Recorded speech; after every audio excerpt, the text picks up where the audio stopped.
Hello everyone, আজকে কি বিভৎস গরম পড়েছিল। আমি চলে গেছিলাম বারুইপুর।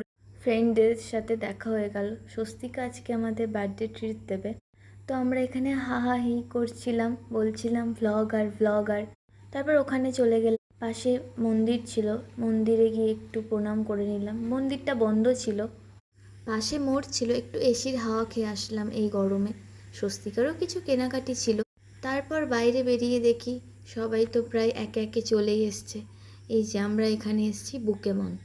গিয়ে তো সবার সাথে অনেক দিন পর দেখা, প্রায় 2 থেকে 3 মাস পর সবার সাথে দেখা।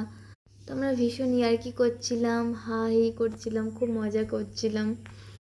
তো এখানে আমি বলছিলাম আমরা সব বড় বড় সব ব্লগার। তারপর রেস্টুরেন্টে চলে গেলাম। ওখানে আমি আগে কখনো আসিনি, তো ভিতরের অ্যাম্বিয়েন্সটা তো ভীষণ সুন্দর ছিল, আর খাবারগুলো ভীষণ টেস্টিই ছিল। তারপর এখানে আমি আমার একটু ভিডিও ক্লিপ নিচ্ছিলাম। তারপর আমরা এখানে সবাই ডিসাইড করছিলাম আমরা কি অর্ডার দেব। তো আমাদের অর্ডারও এখানে দেয়া হয়ে গেল। এই যে আমরা সবাই, এরা হচ্ছে আমার ছোটোবেলাকার স্কুল ফ্রেন্ড, মানে যাদের সাথে আমার দেখা হওয়ার ঠিক আগের দিন রাতে আমার মনেই আসে।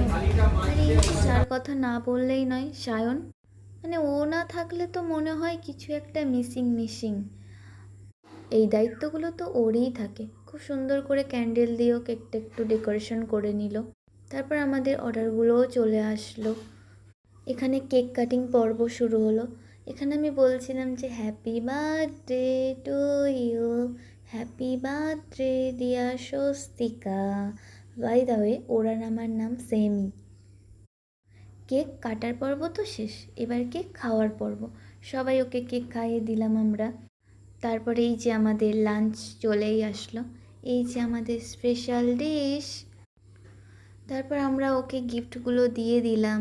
ও তো গিফটগুলো দেখে ভীষণ খুশি হয়েছে, ভীষণ পছন্দ হয়েছে ওর। ও বলছিল এগুলো, আমিও বলছিলাম। তারপর ও আমাদেরকে লাস্টে জিরা ওয়াটারটা খাওয়ালো। তারপর সবাইকে বাই বাই টাটা করে বাড়ি চলে এলাম। বাই।